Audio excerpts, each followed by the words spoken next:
Hey there, welcome to Pro Coding Skill channel. Today we are diving into a key software design pattern, MVC, which stands for Model View Controller. If you are new to web development or just starting with JavaScript, this video is for you. By the end, you will understand what MVC is, why it is important, and how to implement it in JavaScript. So let's get started. MVC is a design pattern used to separate concerns within an application. In simple terms, it divides your code into three interconnected components: model, which manages the data and business logic; view, which handles the user interface and user interaction; and controller, which acts as the bridge between the model and the view, processing user inputs and updating the model and view. Now you might be wondering, why should I care about MVC? Good question. MVC helps in organizing code in a way that makes it easier to maintain, scale, and test. By separating concern, you can work on the UI without worrying about breaking the data logic, and vice versa. It also makes it easier for teams to collaborate on different parts of a project. Let's consider a simple to-do application, which allows to add and store your planned activities. Firstly, we create a naive, non-structured solution. User interface, event handler, business logic, all parts are just in one HTML file. Usually it is called a spaghetti code. Let's make an HTML page with some standard styling.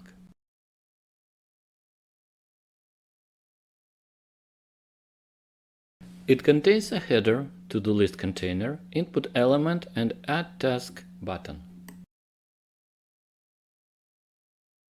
Then there are task storage, UI updating code, and business logic. We use a task array to store data and a task function to get value from the input, perform basic validation, and save a task in the array. Pay attention that task array is globally available, which leads to pollution of the scope. The last part of the add task function updates a list of created tasks and set up on-click event handler. The entire code on the left really looks as a spaghetti. No logic separation, bad modularity, and poor usability. Well, let's make things better, providing some structure to the code. Everything starts with data. Let's create a model, a class which is responsible for storing, adding, deleting, and selecting the data. Please note, no HTML, CSS updates, no event handlers are here. The latter are not the responsibility of the model. Never. Now let's switch to a view part of the project. It's responsible for user interaction and displaying the data. Display tasks, get and clear task inputs value, bind event handler. Again, there is no other action are allowed here, such as storing or modifying the data. The controller is the heart and soul of the pattern and program. Having access to public methods of both model and view, it controls the business logic and UI updates. Again, pay attention, it doesn't break the only one responsibility rule. It doesn't know anything about how data are stored or how the UI looks like.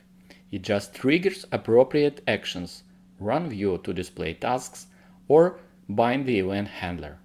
Handle the add logic, validates data, triggers model to store data, updates UI to reflect the changes in the model.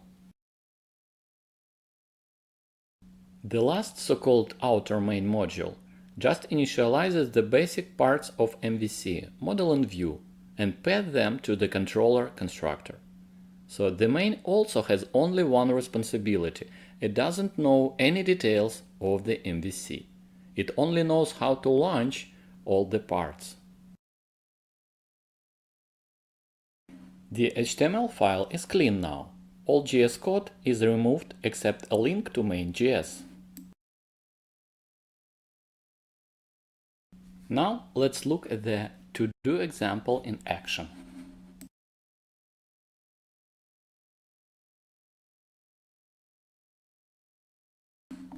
User enters the first task, MVC parts do their work.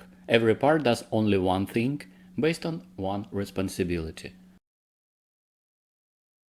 That's it for today. Thanks for watching. Happy coding!